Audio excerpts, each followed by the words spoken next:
Good evening, everybody. Welcome to Live with CDP podcast on this Thursday, March 3rd. And just starting a few minutes early, but I'm looking forward to my guest tonight, Aaron Sanders. He's the online play-by-play voice of the NBL of Canada's Windsor Express. He's also a public address announcer for the Windsor Lancers in Windsor, Ontario. And he's also now a radio board operator for CKLW 800 in Windsor as well. And tonight he's going to come on and talk about the return of the NBL of Canada and doing his first game in 2 years this past Saturday night against the London Lightning. So I'm looking forward to speaking to Aaron. This is his fourth appearance on my podcast, and this is actually my 124th podcast show. So 124 podcast show in 2 years, and this is his fourth appearance. And this is also season 3 of Live with CDP and episode 13 tonight. So just bear with me, and I'm going to bring on the online voice of the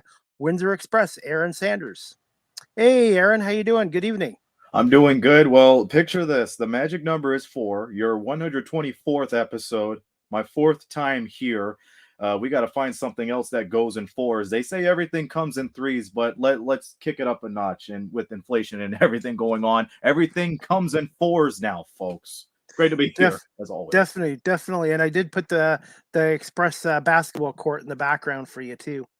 Lovely. We're going to pack the house on Friday, and it's going to be a good night for the Express, but more on that later. Yeah, how the ticket sales, what's the attendance look like for tomorrow night's game?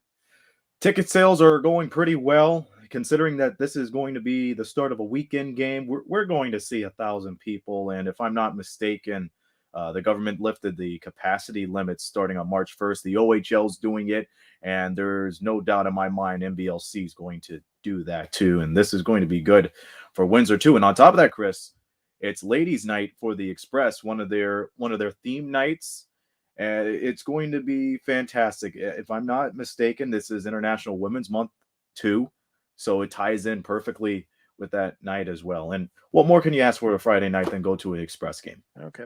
Yeah, I was going to ask you, the NBL Canada background, is that a digital background, or is that something that you got from the league?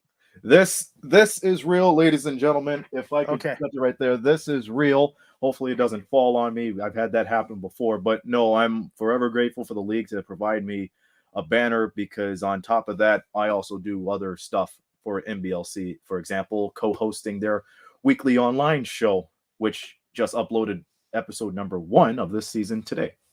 Oh, definitely. I'll have to check it out tonight or on Friday as well. I was gonna say, I guess COVID has affected the Sudbury 5. I guess they had their next 2 games postponed. So hopefully the COVID situation won't be too much of a factor with the league. Absolutely. This is the first occurrence of this, and hopefully it's the last. And to Coach Elliot Etherington and Tyrell Gums-Frater, hopefully you guys are doing well. Stay well, be well, and hopefully the Sudbury 5 will see you guys back on the bench or on the court at the arena in a couple of days from now. I mean, these guys are strong players and they're strong coaches, and they're still in good hands no matter what. But again, COVID is not going anywhere soon, but we see that things are getting better, and all we could hope for is this will be the last time we'll have a COVID occurrence in the NBLC, and the season can go along swimmingly up until May and June. Yeah, I'm kind of more concerned about the price of gas in Ontario now. It's $1.60. It was $1.66 before I came on here today, Chris. So trust me, you even said 2 years ago it was about 57.9. It went down to 57.9. And now it's 166.9. So yeah, inflation is real, folks. And on top of that, you're going to have to put in a whole gas we're talking about almost $100 for a whole thing of gas. Yep. And it's getting to the point where for me to commute to my job is I'm losing money going to work. So I'm gonna have to, like I said, um, I hope the government eventually steps in on this because it's going to affect a lot of businesses. It's even going to affect sports teams because people are going to like, do I choose gas or do I choose going to a basketball game? Right. Well, it's either that, and if things don't, slow down in terms of gas prices in June or July, somewhere around the summer, I'm going to be repairing my bike and I'm going to be riding it. I don't care. I like walking, but Yeah, obviously walking and biking is not an option when I go to the WFCU center. So something's got to give here, and that's all I'm going to say. definitely. So, now what time do you have to get to the arena for tomorrow night's game to be prepared, like for Well, being the public or for be doing the online game, online Well, streaming? you know what? Same for the public address announcer. I usually show up 2 hours before the game. So me, when I do Windsor Express games, I usually arrive at 5. There are some games where I will make it, a half hour before that just to make sure everything's good on the broadcasting side.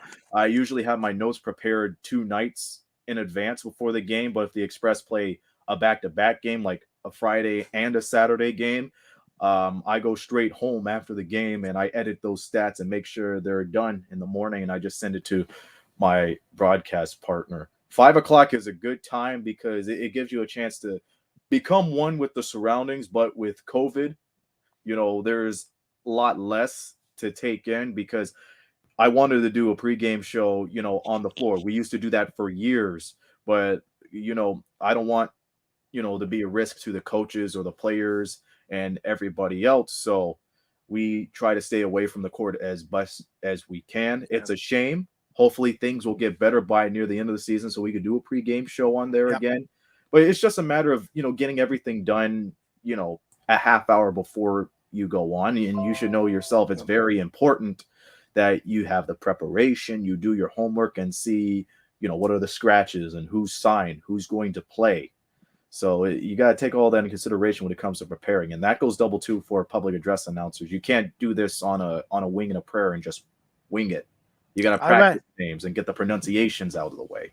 I've actually seen a guy do that. I won't name the league or the team, but he comes in maybe 25, 30 minutes before tip off and that's it. And I'm like, wow, that's not a lot of time. No, it's not a lot of time. It's always you always got to have that routine down pat. And you know what? When you get into the swing of things, you could adjust it every now and then when you feel like you're confident enough to go in and do it on short time. But I know there are some games where, like for volleyball, for example, sometimes you may not get the starting lineup until 5 minutes before you say, "Welcome to such and such for tonight's game. Please rise for the national anthem." And it happens too. It's true. It's basically tradition in volleyball. But for basketball, you have so much time. They may even show you the lineups an hour before the games, if you will. So when it comes to PAing, don't wing it. When it comes to broadcasting, don't wing it. You got to go in and you got to know what you're doing because there's a lot of people that think they could do it right out of the gate, but you got to have practice. I'm not going to say you got to have experience because here's the thing. When you do your first game, that's experience. When someone signs you up, that's experience. Okay? It's a matter of building up that experience and Yeah. building up your preparation. Yeah, I agree with you, Aaron. But I have some people tell me, you're not getting paid for the podcast, but whatever. And I'm like, I'm getting experience. And I said, sometimes that's how in some careers you have to get experience before you can make the money. And to me, getting the experience doing the podcasting and doing camera work with Rogers is valuable. And people don't realize that. They just look at things, oh, if you're not getting paid money, it's not worth doing it. Well, you got to start from humble beginnings. I've Yeah. heard it from a song before. We all start from the ground like cinnamon, and you got to know this is your first step, and we're just building to be in that second step. And when you get to that second step, you go to a third and a fourth one. And I remember when I first volunteered years ago as a broadcaster, it didn't matter if I got paid or not. I just wanted to get myself out there. I wanted to get my voice out there to the league too, because every other broadcaster, any other camera person, anybody in this league in general, they're doing something to help the team. And it's also helping themselves too. Help them build a resume, help them build, a name for themselves. That's the important thing. Because when you think it's all about the money, money, money, then you're just losing focus of everything that you're building yourself up to be and why you started in this business. If you have a passion for sports, if you have a passion for anything, You could Yep. be a factory worker, you could be a doctor. As long as you have the passion for it, that's going to keep you driven. 100%. And that's why I like doing this, even though there's sometimes I'm exhausted and I want to sleep. I really enjoy doing the podcast, and I just try to work with my guests and be flexible as well. And no, this is something I really enjoy doing, and hopefully this summer I'll be able to get into a radio station like yourself and learn more about the industry and around a radio station as well. That's my goal, hopefully this summer.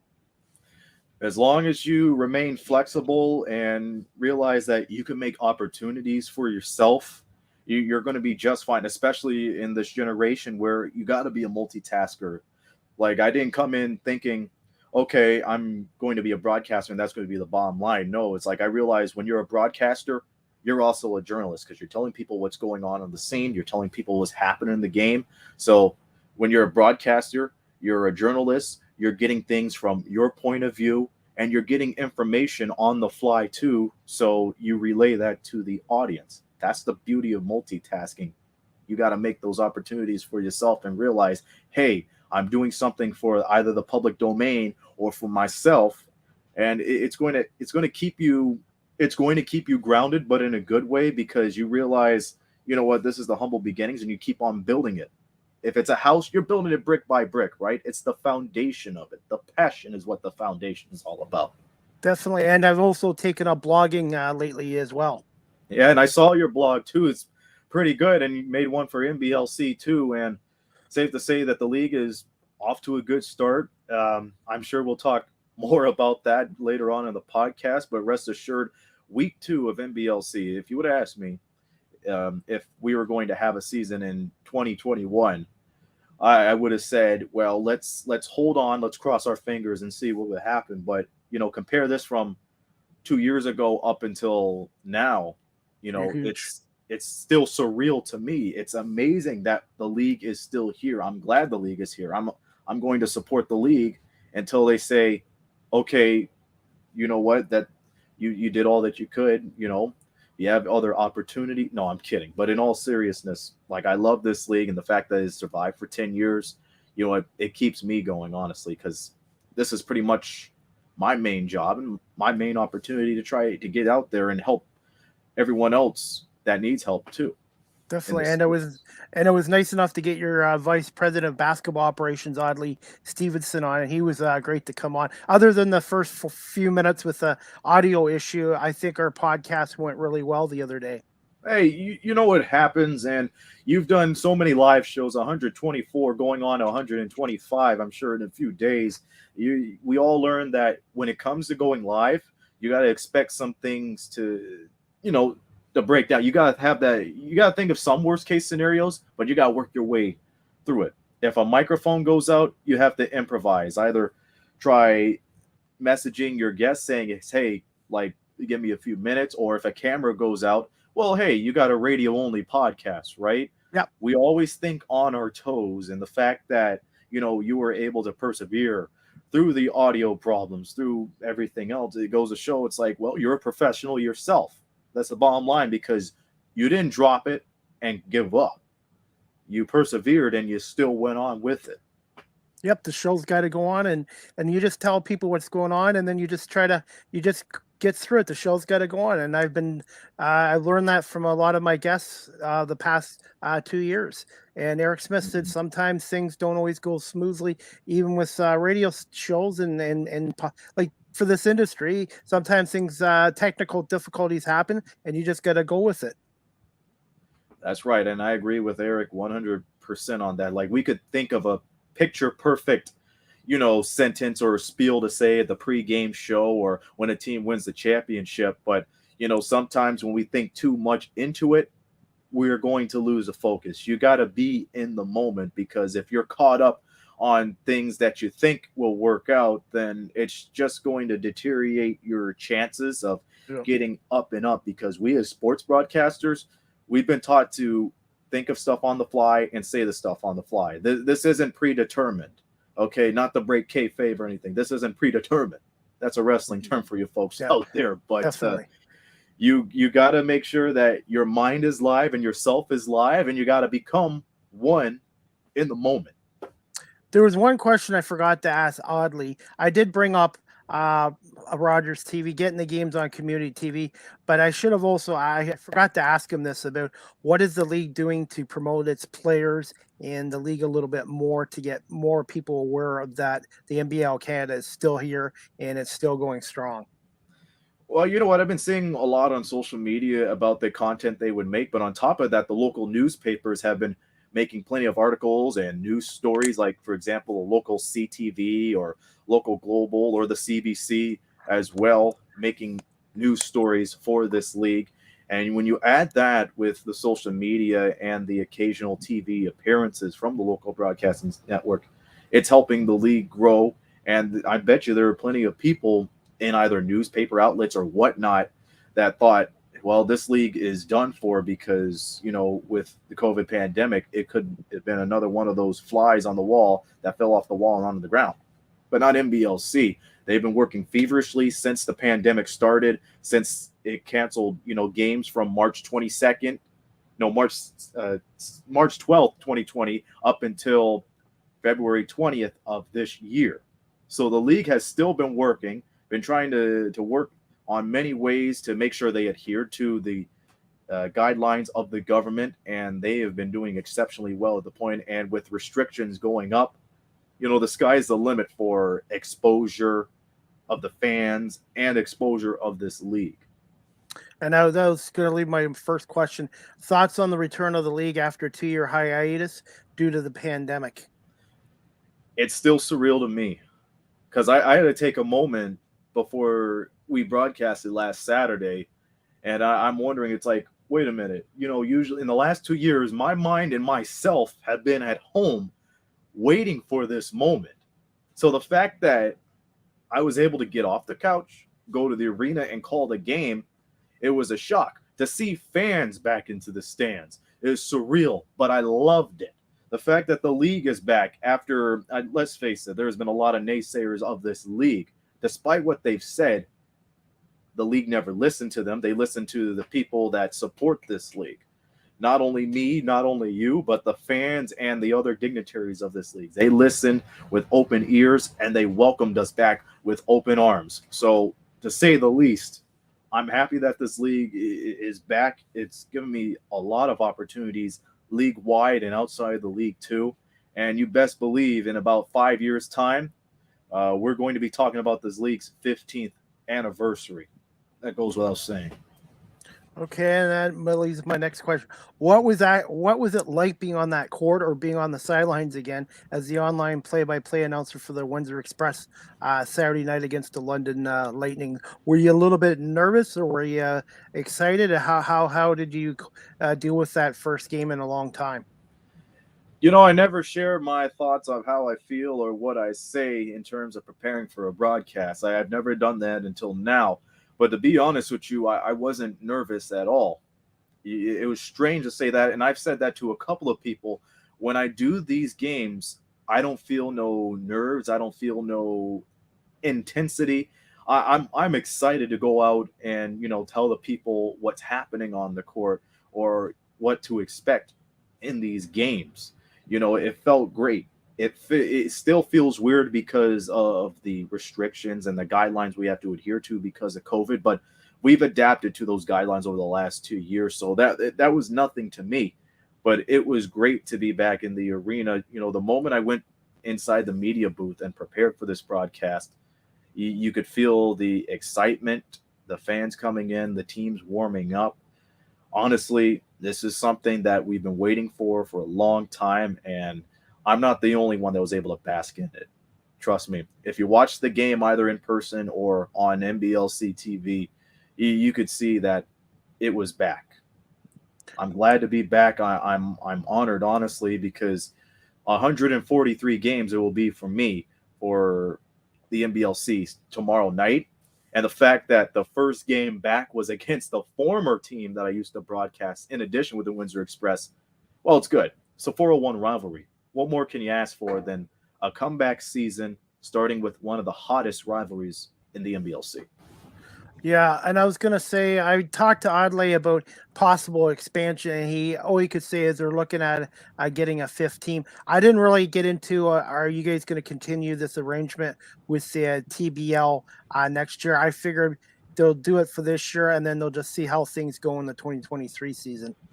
Absolutely. And when it comes to the TBL, it goes without saying, it's nothing but good words for them to partner with the league this year. I'm sure Audley told you that David Magley, one of the main figures of the TBL, used to be a head coach in the NBLC of the Brampton A's, and then that he evolved from that role to be the commissioner for a couple of years.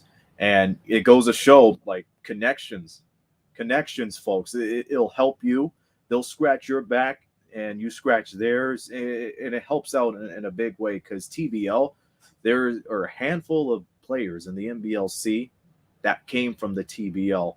And the fact that some of them are going to have the opportunity to play against their former league in the next few weeks, I bet you they're going to have a good time and show the TBL or the other league, vice versa, what they're capable of, what they've learned from the previous league, and what to expect in the weeks and games to come.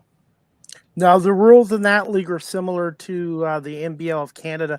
Did the leagues have to make an arrangement how they were going to set up the rules, or are they going to have different rules when they're in the states? Like if Windsor goes to the states, they're going to play that rule, or the basically what I'm asking is are the two leagues rules very similar? To be honest with you, I'm still trying to watch the TBL games. When the NBL teams came over, but from the looks of it, they're pretty similar to it. And keep in mind with the NBLC players, like again, adaptability is the most important thing and a most important asset when it comes to going on a team. So they shouldn't have any problems if there were some different rules when a TBL team comes from the NBA or vice versa. Overall, it's basketball. People are trying to win, the teams are trying to win. And for this season, anytime an NBL team plays against a team from the basketball league, that will affect their record. For the TBL, they're still in exhibition mode last I checked, but they take these games very seriously. So you best believe when it comes to those rules, they're going to pay attention and be very, very keen on them. And I guess the league's going to have 24 regular season games, but when the playoffs occur, it's just going to be the four Canadian franchises playing for the championship. Am I correct on that, or are they going to have the TBL involved with your playoffs? That's correct. All Ontario teams are going to make the playoffs. The first round, 1 versus 4, 2 versus 3, a best of five. And, I never thought I would see a best of five series in any league again, because I know the fans wanted more. But you know what? When it comes to this league, you know, a fifth game is going to be just like a seventh game. There's Yep. excitement in every game you see, especially every game you watch in person. So every game is going to be crucial for all these teams once they go into the postseason. You could add those cliches saying it's the second season and whatnot, but I firmly believe that the regular season ties into the postseason, barring injuries or anything that will cause a player to miss a couple of games, right? And then the finals will be a best of seven series. So 2-2, 1-1, and 1, which is the same format the NBA has been using for almost a decade now. So an Ontario team is going to win the NBL championship this year. Um, there's no telling who's going to win it because, again, we're still early into the season. Give it a few weeks. Matter of fact, give it till the end of the season. You'll see how these teams shape out. It's going to be an interesting ride to get that championship. Okay, definitely. Now I got to ask you my next question. Thoughts on your new broadcasting team or partner in Drake Amore? Drake Demore is a guy that I've been trying to get since the preparations for this season began. My former broadcast partner, Justin Prince, who has done a hell of a job since I started in 2015, he wasn't able to join me this year. And trust me, it goes without saying he's one of the best young and up and coming broadcasters in Windsor, Ontario. That goes without saying. But for Drake, I expected that he would have a sports background, and he does. He does a podcast every week called Win City Sports Podcast, and he's interviewed a number, a number of local Windsor players and other players that has played for the Spitfires, the Lancers, the Saints, and the Express. He even had the CEO of the Express, Dardis Willis, on his show 2-3 weeks ago. So it goes without saying, he brings in a sports pedigree. He's learning on the fly too when it comes to basketball, and that's what I like in a broadcast partner. That's someone that's willing to learn every day, and he brings that to the table. And I think he and I, like, we're going to have a good rapport throughout the season. He's a wrestling guy too, and I recall that he posted up his broadcasting debut last week, and we've had a couple of comments saying we could be the next Michael Cole and Taz. And I thought that, that made both of us feel pretty good. So the fact that we're compared to Michael Cole and Taz, I grew up listening to those guys on Friday Night SmackDown. So very happy for that comment and very happy for Drake. And I can't wait to see him at the arena tomorrow, because we're going to buckle down and we're going to have a good call. Okay. And that leads to my next question I wanted to ask you. Thoughts on the Express's first two games, and what was the environment like at the WFCU Center Saturday night against London? Well, I thought the first two games was a learning curve for the Express. For example, the Family Day game against Sudbury, we were pretty close. We suffered an injury, of course, in Kareem Canty, who injured his Achilles. It may look like it's going to be a while until we see him on the court again, because let's face it, with the Achilles, it's going to take a little bit of time to recover. But we had Billy White, and these new players, they surprised the daylights out of me. Number 5, Lance Tejada, and number 2, Jakai Taylor. They are one of the strongest dynamic duos in the backcourt for this league. They impressed me. And we got a couple of big guys, too, that are new to this league as well, or either new to the team and just been in the league for a long time. So that, I thought that game was pretty well. They should have guarded more efficiently from beyond the arc. For Saturday's game, it was pretty good and pretty close until the second half. There were no stopping the Lightning from three-point land or stopping them off the transition. They were just on fire. The atmosphere Saturday night was terrific. Not only we saw Windsor fans in the stands, but we also saw the Bolts fans in the stands as well. And when you have that rivalry, it's always good to see things from both sides of the field, if you will. So every time the Lightning would score, we would hear it from their fans. Every time the Express would score, we would hear it from that side too, albeit a little larger because of home court advantage. We have an 0-2 record, but I'm telling you right now, you might as well press the reset button right now, because tomorrow is going to be a change for the Windsor Express, and I firmly believe that they're going to make this a doozy of a ball game, and they could come up with their first win. Okay. And when I was talking to Oddly on was it Monday or Tuesday? I think it was Monday. He said there is going to be an All-Star game, but it's going to be in Syracuse. I Mhm. forgot to ask him what date and what time that is. You know what that is for the It's All-Star going game? Well, last I heard, it's going to be on Easter weekend. You know what? Let me bring this up right now, because once again, folks, there's a life lesson here when it comes to doing live broadcasting. If you got to multitask and do everything you can to make sure it's a good broadcast, but it's supposed to be on Easter weekend. It's going to be in April. We're going to have a 3-point contest, the All-Star game, of course, and a slam dunk contest, which between you and me is going to be better than the slam dunk contest we saw on NBA All-Star Weekend a couple of weeks ago. Yep. And that game will be available online for people that are subscribed to the NBL of Canada online. That's right. It will be available on NBLC TV TV. and also TBL TV too. Gotta love those mic flags. Oh, yes, I got the All-Star Weekend dates. It is going to be on April 15th and April 16th. So right around Easter weekend. So if the Easter Bunny's kind to you, make sure you check under the basket. There's going to be some tickets for TBL, NBLC All-Star Weekend, either Okay. online or in person if you're in the Syracuse area. Okay, and that leads to my next question.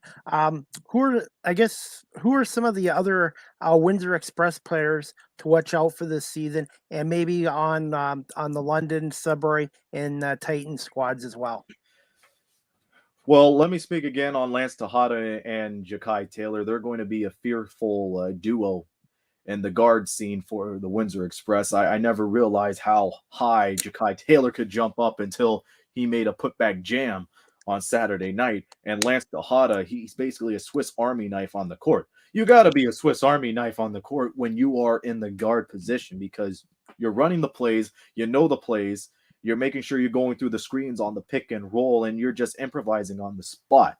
On top of that, Billy White, number 23. He's been in the NBLC for a long time. I believe this is his 6th season. He's won 2 championships. He was the league MVP a season ago. He's made the all NBLC team pretty much every year that he's been in there.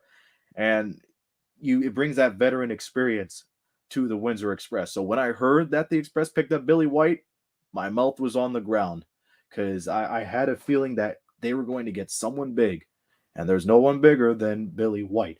For Sudbury, Jason Caliste, he is the guard for the Sudbury Five, and anytime he shoots downtown, it's trouble. He used to play for the Moncton Magic before the shutdown, and he was on fire from downtown as well, and another Swiss Army knife that the Five are glad to have. So look out for him. For the Kitchener-Waterloo Titans, there is a number of players, but I would look out for Joel Kendrick. Again, another one of those players that has that pedigree. He was named Player of the Week, incidentally, for the NBLC. And if for those of you that tune into NBLC TV for our game tomorrow, you'll see an interview with Joel Kendrick that was conducted by Paige McGowan, one of our league correspondents and co-host of the NBLC podcast as well. He's a great player. He played for the Halifax Hurricanes before the shutdown, and the fact that Coach Neil Foreman brought him into Kitchener-Waterloo's side of things, they're going to be on for a strong playoff run. And finally, for the London Lightning, there's so many to choose from, but I believe Cameron Forte is going to be the guy, not only a brute force on the court but in the paint, but a brute force to be reckoned with in the NBLC, because for most people that saw Saturday, he was just taking it to the hole, jump hook this, contesting the shot that. He did everything, and he's going to do everything for the Lightning this year in the front court. Okay, and that leads to my next question. Thoughts on the Windsor Express coaching staff for the 2022 season and losing assistant coach Neil Foreman to the KW Titans? How much of a loss is that to the coaching staff? Well, it's not that big of a loss, to be honest with you. When I heard that Coach Foreman got the head coaching gig for KW, I was more than happy for him because I know he's been around the Windsor scene for so many years and covered basketball in every asset, high school and whatnot. And the fact that he's getting his chance to be a head coach is good. I actually interviewed him on NBLC's Instagram page before Christmas time, and he said, you know what, he still loves the city of Windsor. He loves the Express for giving him the opportunity to be an assistant coach and helping him, get up to this point right now. They're still in good rapport. That goes without saying. When it comes to coaching the Kitchener-Waterloo Titans and him getting his first win, you can't be more than proud for him because this is something that he's been wanting for a long time. This is his shot. And in a couple of weeks' time, we're going to welcome him back with open arms. But when the ball gets tipped, that's a different story because every other team is gunning for the championship. And right now, the standings, I think London's off to a 2-0 start. The Titans are 3-1. Sudbury, I believe, is 1-2, and Windsor's off to 0-2 so far. You got that right. And Saturday, I believe, is going to be the game of the week when the Titans go into Bud Gardens to face the London Lightning. You see, London took home court advantage away from the Titans on opening day. Can the Titans go into the Budweiser Gardens and return the favor for the London Lightning? We'll see that. Yeah. We may be the only game on the Express and the Flight tomorrow night, but I firmly believe we're going to have 2 games of the week, our game and that game over in London too. Okay. Now, right now you got 4 teams in Ontario still. There's talk about a 5th team next year. Is the league's goal to get back to having an 8-team league again, like 2 divisions of 4 teams? Do you think that's in the works? And do you think they will try to go back to the East Coast again as well in the future? Well, there's always hope and there's always plans to either bring teams to a community or expand this league. There's always an opportunity. And on top of that, there's no giving up when it comes to this league. We talked about how great it was to see the league come back. This is a comeback season for everybody. So I would expect more teams in the years to come. This is one of those seasons where we got to make sure that we do things simple, but we keep on bringing ourselves up. We keep on building this league up. That's why we have the partnership, AllStar Weekend, the first AllStar Weekend for NBLC since 2014, I believe. So you got to start right there. And then you see, what worked, what didn't work. And I'm sure that'll be well evaluated during the off season. For the teams, we're not going to be 4 teams forever, ladies and gentlemen. We're going to get bigger and bigger as the years go on. I cannot say who are the possible, cities, and I can't Mhm, speculate on, how many mhm. teams we're going to get. All I could tell you is we're going to keep on building until there is nothing else to be built, or if we end up being the standard when it comes to this. Because again, a lot of people count us out, but here they are now. Definitely. Now, before the pandemic, what was it? I talked to Oddly about this. He said 32 games. So this year they're doing 24. So probably in the future they'll go back to more of a 32 game schedule, I guess. Absolutely. It comes down to, well, to be honest with you, we're the Express are going to see the Lightning tightening in either 5 or 6 times, and you want some sort of variety. So that's why when the league reaches out to potential cities for an expansion team, that's the one thing to take, into consideration. So we don't see the same teams so many times. It's happened in the NBA in the 70s and 80s when they were building up their teams, because there were times where 2 teams would face each other 9 or 10 times in the season. And I bet you the fans are like, are there any other teams in this league, right? Even though the rivalries are intense in the NBLC, there's always room to add more. There's always a chance for someone to get their piece of the pie. And there's going to be a whole lot of pie to work around with in the next few years when we hopefully add more teams to the dynamic here in NBL. Definitely. Now, this leads to my next question, and I brought this up with Audley Stevenson, the VP of Basketball Operations for the NBL of Canada. And my friend Karen in London loves the league. She's been a supporter since day one in 2011, season ticket holder. She said on opening weekend she had problems with the games, and I Mm. said to Karen, you need to contact the league because I brought this up to Audley, and he goes, anytime a fan contacts us, we try our best to get back to them because obviously there was some bugs with the London Windsor game she was trying to watch, and I said, well, you need to contact the league or Audley, and he'll get back to you on that as well. Well, I'll just say first off, Karen, God bless you. Thank you for being a longtime fan.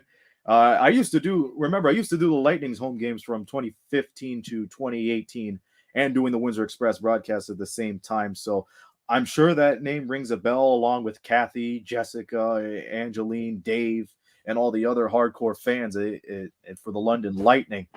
But rest assured, when you tune in to either our broadcast tomorrow or the Lightning's home broadcast on Saturday and thereon, there should be no more issues. NBL's worked feverishly throughout the week to iron out all the problems. So it's a matter of clicking and seeing how things go, because I believe that all of those problems have been resolved and people won't have any more problems or any other quagmire situations to deal with NBLC TV. We're all good to go on our end, and hopefully all of you could watch it without any seams or any technical glitches thereon after. Okay, and can you just tell the viewers of the audience how much it is and how do you go about subscribing to it? And can you also tell my audience about your weekly show about the league? Right. So NBLC TV, I cannot stress this enough. I love these mic flags, by the way. NBLC TV is a subscription service. If you buy a single game, it's roughly $6. But if you want to buy the package for the complete season, the whole kit and caboodle, it is roughly $40 Canadian. And you'll get everything, not only your team, but all 4 teams, including the games where your teams play against the teams from the basketball league. It's going to be fun. The Dayton Flight comes here from the TBL tomorrow, as we all mentioned at the top of the show. As far as my co-hosting is concerned, it's NBL Canada this week. I'm back hosting the weekly show for the second year, but an interesting wrinkle, I have a co-host this year, and her name is Karis Matt, and she is phenomenal. One of the finest co-hosts that I have worked with in the years in NBLC. She is excited to be a part of the league too. She brings a lot of insight because she was an athlete herself over at Conestoga. She was a volleyball player, but she knows a lot about basketball. And when you hear our interviews or our report or any segment from NBLC this week, you could feel the excitement and a lot of things that she could bring to the table. I am pleased as punch to have a co-host this year because a season ago, it was just only me. And I had a feeling we were going to work on a co-host. And I'm just glad that there's someone there that could share the excitement alongside with me. And we're going to be the team off the court to provide the fans or any newcomer to this league a league-wide tour of the whole league and the season all season long. And it's a special season too. Cannot stress that enough. Okay. So tune in every week on NBLC TV. You get a sneak preview of what our show is all about on YouTube. NBLC has uploaded our first episode on YouTube a couple of hours ago. So I invite all of you to tune in and see what this show can be all about. And I do want to plug something else too on NBLC's behalf, if I can. Around the NBLC, their podcast, it is co-hosted by Kitchener-Waterloo Titans play-by-play announcer Ian Jodry, who's also been part of the league since day one. He did the play-by-play for the St. John Mill Rats in the first couple of years, and then came back to the league when KW was established in 2016. And Paige McGowan, who is also a former athlete and a tremendous host. She used to play basketball for the Humber Hawks. Pains me to say it because I'm a St. Clair alumni, Chris. That basketball program's phenomenal. But Paige and Ian, they got a good show too in terms of the Around the NBLC podcast. So I invite all of you to tune into not only our show, but their show too, because they're going to be interviewing players, coaches, past, present, and perhaps the future. And this is a team right here. So we're more than happy. We are honored to be part of the NBLC team. We're honored that our shows are going to be on NBLC TV and some segments on YouTube as well. And for those who aren't able to watch a full episode of either this week or Around the NBLC, check out the Windsor Express broadcast during halftime, and you'll see segments of it too. Matter of fact, you'll get a segment of Joel Kendrick speaking with Paige McGowan, Joel Kendrick, Player of the Week, on Friday night. And it's an interesting interview, to say the least. Yes, and Joe did play here in Guelph as well. I saw him Mm-hmm. play when he was with the other league. I say Guelph briefly, and he's a good player. Now I was going to say, what night and time is your show on, or is it just very week to week? It is week to week. The plan is to have the episodes up every Wednesday because when it comes to the league, they don't start their season. Well, they don't start the week until either Thursday or Friday. And it's rare that we have games on Monday, Tuesday, and Wednesday, right? Unless if it's a special holiday or a school day game, if you will. So expect that in the middle of the week to get you guys started and ready for the upcoming week in the NBL. Okay, definitely. And I'm hoping to get some players on eventually as well, to come on my podcast as well, because it's been great that I've had you on. Neil Foreman has come on, and Audley. So I'm hoping that being an immediate affiliate of the league, that I can get some more players from the teams around the league to come on as well. I was about to say, like we've talked about this. We talked about this off the air for connections and opportunities. You interviewed me 3 times, now the fourth time, and you got a lot of insight about basketball and the NBLC in general. So I knew the NBLC was going to contact you one way or another because, like, you've shown your work, and now NBLC Nation is going to see what you could provide with your podcast and your expertise. And if I'm not mistaken, you participated in one of the post-game shows that's hosted by Vince Williams, another one of those NBLC Yes, broadcasters yeah, that's been here for a long time. yes. Yes, and I just had a couple questions off my head, and they were nice enough to answer it. So I really appreciate the opportunity given by this league to give me an opportunity because I'm just trying to. I love doing my podcasting and that, but I'm also trying to expand what I can do, and this league's given me another opportunity as well. And I'm building contacts, and I've actually made a lot of friendships doing this as well. Absolutely. We said at the top of the show, you got to make these opportunities in this world today. It doesn't matter if you are in a sports field or any other general field or a doctor or whatnot. You have to make those opportunities so people could see you. It's different from what they've seen in the past. It's different from what anyone else has seen in the past, and it's going to be different to you because you're taking this opportunity. And even though you may be a little bit nervous to start, but when you see, your fruits of labor, if you will, come to fruition and, go off without a hitch, that says something. You have potential, you have charisma, and you have perseverance, and make sure that at no matter what cost, you're going to get it out there, you're going to get your name out there, and people are going to know your name in the years, weeks, and months ahead. Definitely, and like I said, I wish my audience numbers were bigger, but everybody keeps telling me don't worry about that. Just keep doing good quality shows, getting good guests, and getting the reps and the experience in building the contacts is huge.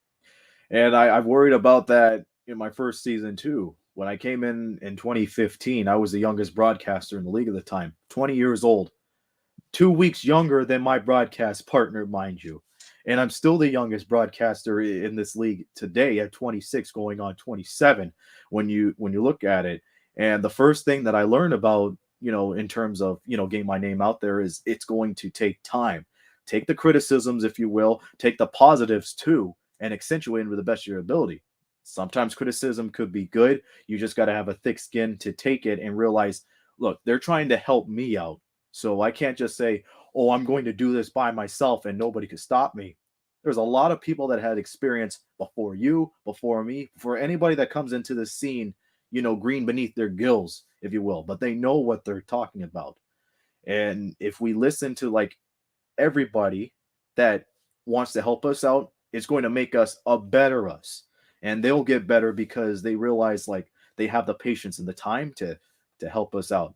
But if it's just anybody that thinks they could do this off the fly, then don't give it no heed. It's just like a lot of toxicity in social media. You don't need that, because if No, they knew any better, they'd be at our spots right now, Chris. Okay, you realize how many people have said, "Oh, I could do better than this broadcaster," but they don't realize the work that goes behind it, right? there's a lot of work in it, yeah. And I've been lucky Amen. too. Jerry Howarth, the Blue Jays announcer, he sent me messages and texts and saying how much I've improved, and that means a lot to me. Having someone like him, a legend, tell me how much I've improved, and that just keeps me motivated. And Eric Smith has helped me too by saying, "Chris, don't get away from the scripts. Just talk to your guests like you're talking to me at an arena." And that's what I'm trying to do, Eric. I think I have improved. Aaron, in the last 6 months to a year. And I try to talk to my guests like I am at a basketball arena or a hockey arena or outside or whatever, and just kind of do it like that. Now, I still write down questions I want to ask my guests so I don't forget, but I just try to ad lib more and try to make it a natural conversation. Same here, man. Same here. In the last 2 years, I felt like I lost most of my skills. Like I would pin that to brain rust, because when you're gone for something for so long, it's like you got to get right back on it. It's like riding a bicycle again, right? So I would have some questions written down. I would have some notes written down. You can't do all that stuff on the fly. You got to have like some sort of guidance to Yes. help you through the broadcast. Yeah. And I know, like, well, you've been working feverishly on this podcast even since the pandemic has started. So I got to credit you for that. And plus, look at the connections you made. Look at the guests: Dan Schulman, Eric Smith, Jerry Harworth. You even had the voice of the Bulls, Tommy Edwards, on there too. So He if was that awesome. doesn't get you out there, then people really need to look, or take my glasses. Feel free to take my prescription. Honestly, thick. I'm surprised I don't have thick Coke bottle glasses. But the point is, Like, don't give up on it, because you'd be surprised at how many people come to you instead of you coming to them. Let them chase you. It's a Yes. life lesson.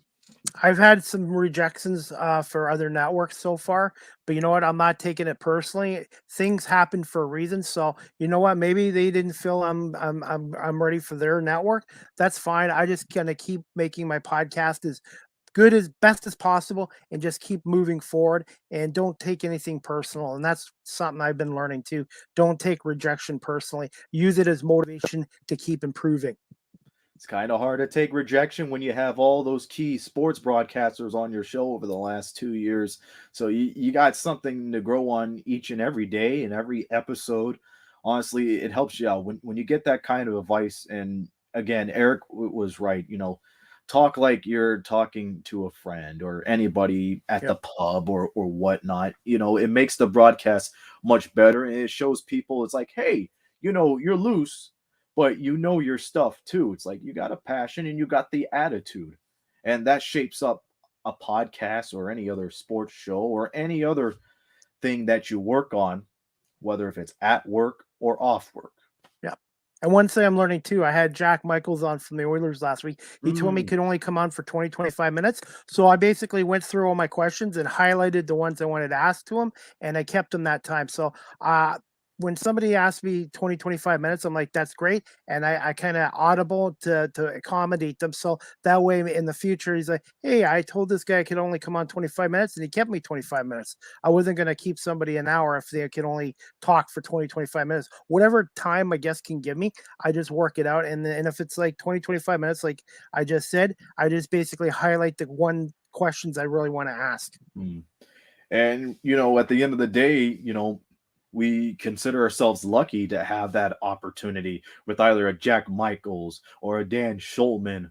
Or, one day maybe either you or me or anybody will have that chance with Vince Scully. But you know what? Only time can tell, right? So we got to improvise and work on the spot Definitely. too. Definitely. And I got one last question I wanted to ask you, Aaron. Can you just tell us about your role with CKLW 800 Windsor and what a radio board operator does and how did you come about that position? Well, you know what? I've been trying to work with AM 800 for the last 3 years, right?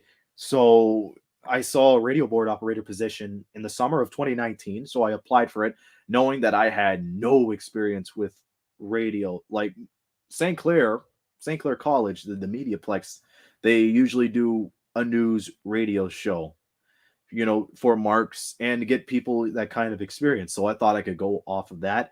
I wasn't, I wasn't the one chosen for that job. And then AM 800 started posting out these applications for different jobs. It could have been morning anchor or morning show host or radio board operator again. And even though that I had no experience at all, I asked advice from people in a Facebook group that's been in the same situations I have, and I just put my resume out there. I made a mock demo reel showing people, how I would present myself in radio, and they got a glimpse of that. AM 800 saw, my skills of being perseverant, very diligent in terms of that, because I told them I'm not going to give up until I work with you guys, no matter what the job is. Like, I want to get my foot in the door on radio, and that's an important thing. And then before Christmas, that opportunity came along. One of the managers at AM 800 messaged me, got an opportunity for you.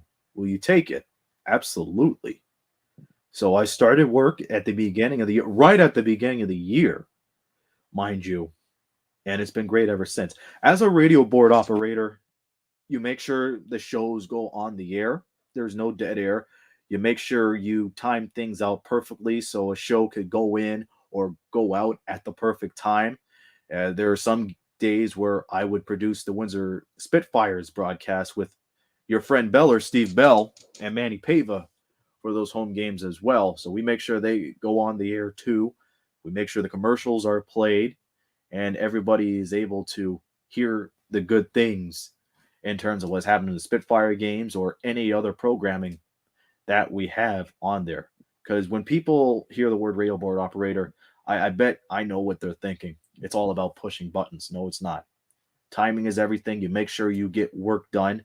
You make sure whoever you're working with that day, either it's a morning show host, afternoon host, or a play-by-play broadcaster, they know what's going to happen and how much time they have left before they have to throw it to commercial. There's a whole lot to it, and it's an art. And I credit that art to the people that I work with over at AM 800 who helped me out on my way. And, believe it or not, 5, 6 shifts later, after my first one, I ended up going solo, and I've been solo ever since.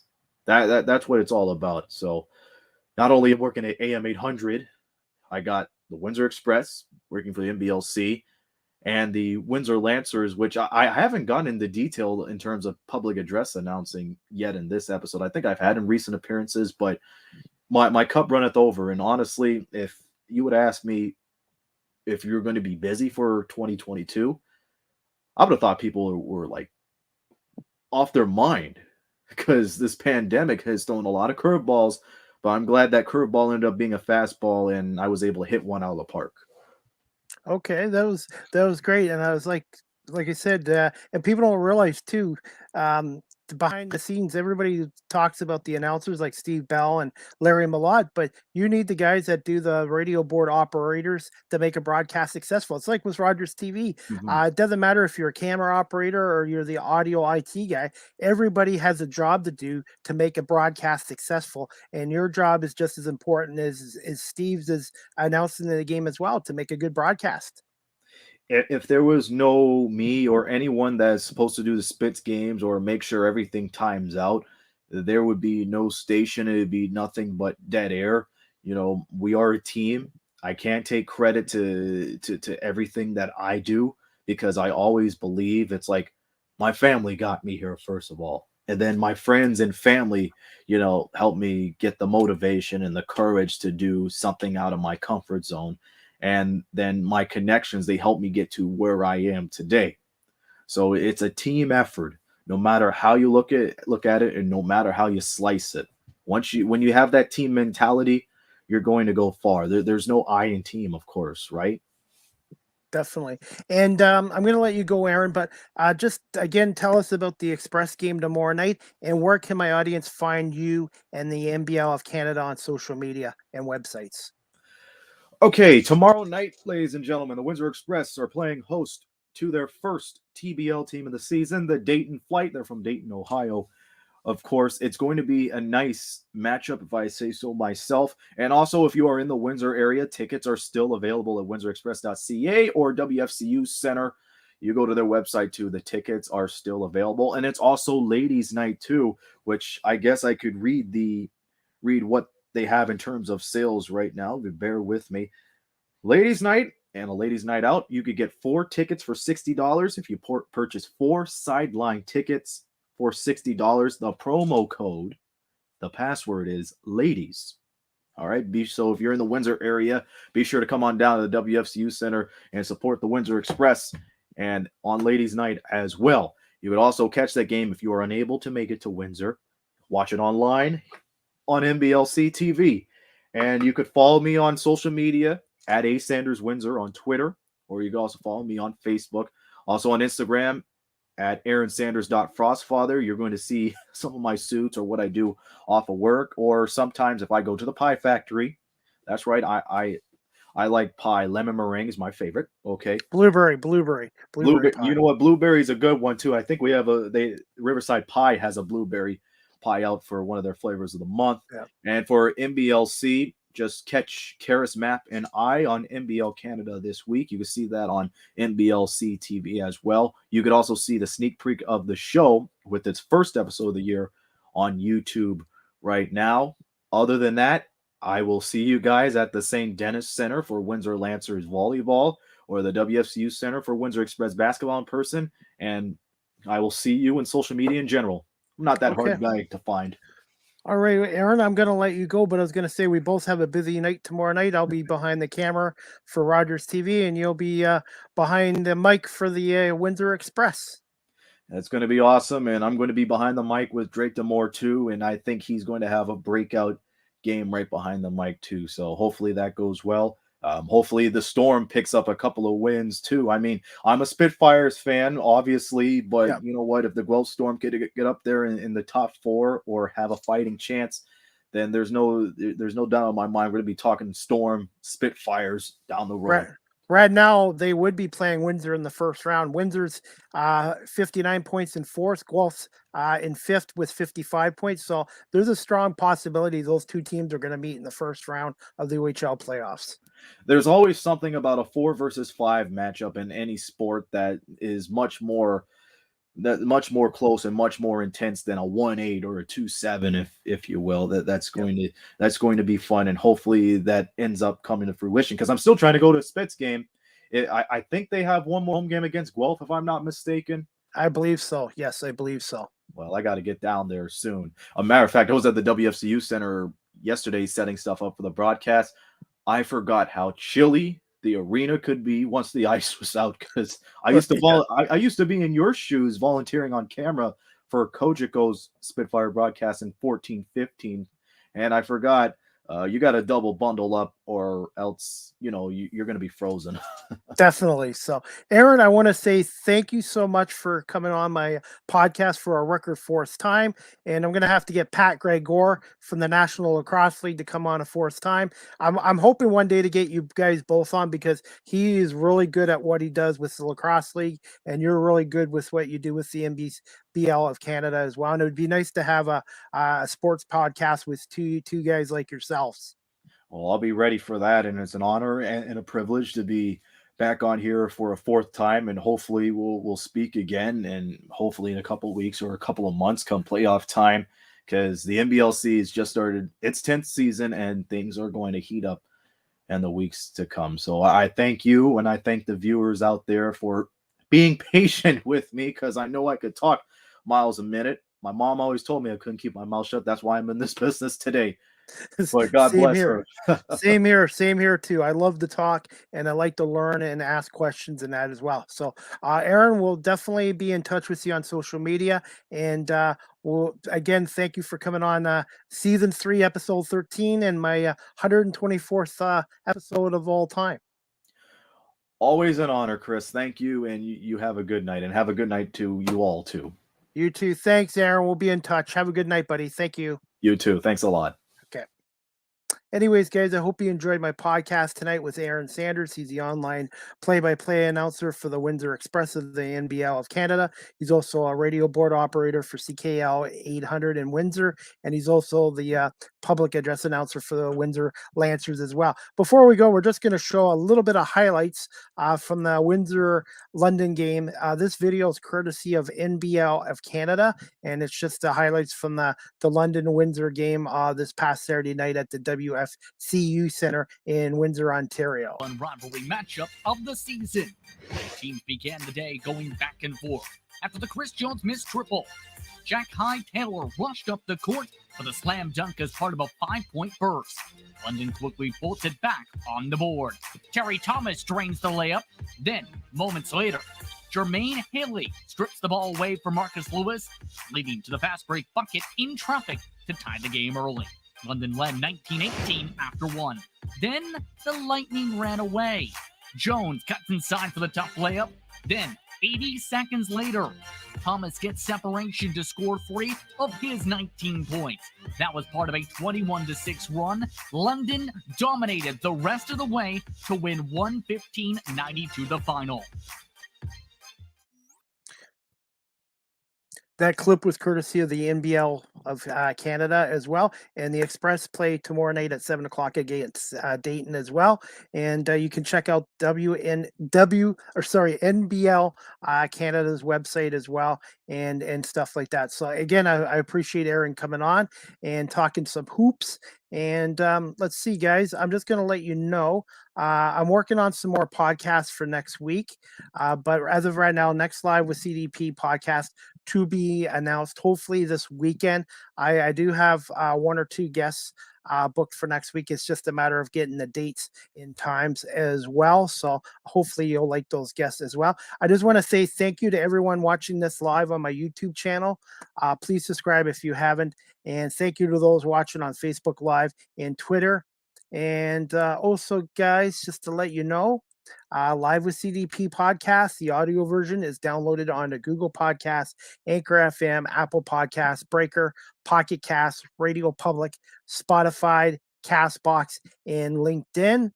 And you can also, guys, follow me on TikTok at Live with CDP. That's at Live with CDP on TikTok as well. And you guys can also email me at cpame19@gmail.com as well. And let's see, guys. Also, let you know the Guelph Storm lost last night to London 4-3 in a shootout. They're home to playing Owen Sound this Friday night, 7:30 on CJOY and Rogers TV. I'll be doing camera work. And then Sunday at 4 o'clock, they're home to the Flint Firebirds. The game is not on Rogers TV. It'll only be on CJOY 1460. But I'm looking forward to doing the Storm attack a game tomorrow night, helping out with the Rogers TV crew with Steve Fitzsimmons, Ryan Drury, and the host Trevor Pryor, and the producer Neil White. They all do a great job on the Storm broadcast, and hopefully you guys can tune into the game on Rogers TV at 7:30. And if not, you can listen to it on CJLY 1460 with Larry Malott. And tomorrow night's game will be the Guelph Storm's 2001st regular season game in the OHL since they came in, moved to Guelph from Hamilton in 91-92. So that'll be regular season game 2001 for the Storm, which is amazing as well. And like I said, guys, I'm just going to finish up here. Justin Prince. Okay, no problem. That's Aaron. He just sent me a message in that he had his former broadcasting partner, Justin Prince. He has a new one this year on the broadcast as well. So please, I hope you can check out Aaron and his new broadcasting partner, Drake Moore, on the Windsor Express broadcast as well. So anyways, guys, like I said, I'm looking forward to having a great weekend. I hope you guys have a great weekend. And like I said, I will make an announcement on my social media pages about when my next Live with CDP podcast will be. I am working on 1 to 2 more podcasts next week. It's just a matter of getting my guests lined up. So again, I want to say thank you to Aaron Sanders from the NBL of Canada's Windsor Express. And it was great talking hoops with him tonight as well. So anyways, guys, I'm going to call it a show. And I hope everybody has a great night and great weekend. And we'll definitely be in touch with you on social media very soon about my next podcast for next week. I'm hoping to get 2 podcasts in next week. So, and if anybody out there would like to be a guest on my podcast in March, please send me a message on my social media accounts or cpame19@gmail.com. Again, I want to say thank you to everyone watching this live on YouTube, Facebook, Twitter, and later listening to my audio podcast. So that's it for season 3, episode 13 of Live with CDP. And check out my, I'm going to be doing a blog this weekend. So I will be posting my blog on my LinkedIn page and all my social media pages as well.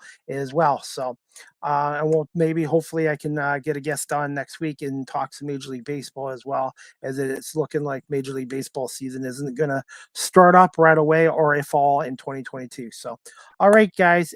Everybody, thank you so much for watching or listening to Live with CDP podcast. We'll see you next week for sure, and we'll be in touch on social media this weekend. Thanks again, everybody, and thank you to Aaron Sanders. Have a good night and have a great weekend, everyone.